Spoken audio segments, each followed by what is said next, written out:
अच्छा फर्ज करो मैं अगर, सिर्फ फर्ज करना है तुम्हें, अगर मैं मान भी जाती हूँ तो तुम आजाद को किस तरह से कन्विंस करोगे, जरा ये तो बताओ। खानदान, तुम्हें आजाद या उस लड़की की फिक्र करने की जरूरत नहीं, तुम बस हाँ कहो। अच्छा ठीक है।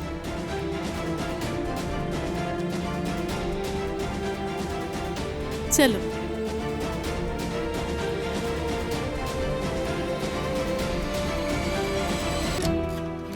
ओह, इसने तो मुझे अभी से इतना परेशान कर दिया है। क्या बड़े होके भी मुझे ऐसे ही तंग करोगे? अल्लाह, इतना वक्त कैसे गुजरेगा? नहीं नहीं नहीं, ऐसा कुछ नहीं होगा। तुम अपने बहन भाई की तरह नहीं बनना, अच्छे बच्चे बनना, बहुत ही अच्छे, माँ बाप की फर्मा बरदार। वादा करो मुझसे कि तुम अपने माँ बाप की हर बात मानोगे, हमें कभी भी तंग नहीं करोगे। बेटा, तुम्हारी बड़ी बहन भी आ गई है, जिसने अपनी जिंदगी का कोई काम भी ठीक से नहीं किया। सुन रहे हो ना तुम? वाह, क्या बात है हंदान साहिबा, लगता है अभी से बहुत लगाव हो गया आपको इससे। जो बच्चा अभी दुनिया में आया ही नहीं उससे इतना प्यार, और जो यहाँ मौजूद है उसे हर वक्त की जिल्लत। अच्छा, उस सब के जिम्मेदार तुम हो। अगर तुम ऐसा नहीं करती तो तुम्हारे साथ ये सब कुछ नहीं होता। देखो, तुम्हारी वजह से अभी ये सारा घर टूट सकता था। मैंने कुछ भी नहीं किया है अम्मी। 5 साल की बच्ची की वजह से मुझे आप सबने इतना जलील किया।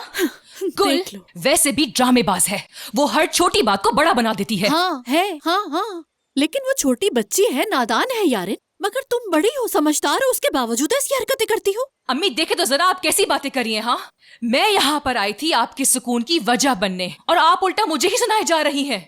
हाँ, जैसे अब तक तुमने मुझे बहुत सुकून दे दिया है। मैं जानती हूँ आप लोग एलिफ असलानबी की शादी भाई से करवाना चाहते। चुप करो, बंद करो आवाज अपनी। तुम बिल्कुल पागल हो गई हो।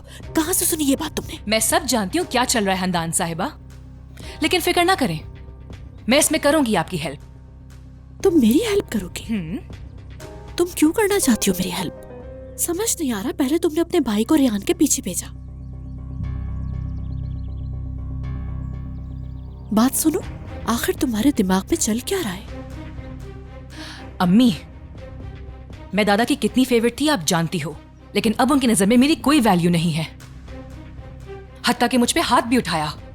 कुछ देर पहले की ही बात बताती हूँ, मैं अपने हाथों से बनाकर कॉफी लेकर गई थी उनके लिए, कहा चली जाओ यहाँ से, और मुझे धक्का भी दिया।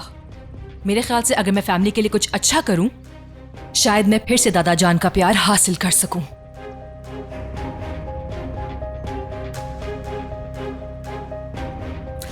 ये सब होगा कैसे यारिन? कौन हेल्प करेगा?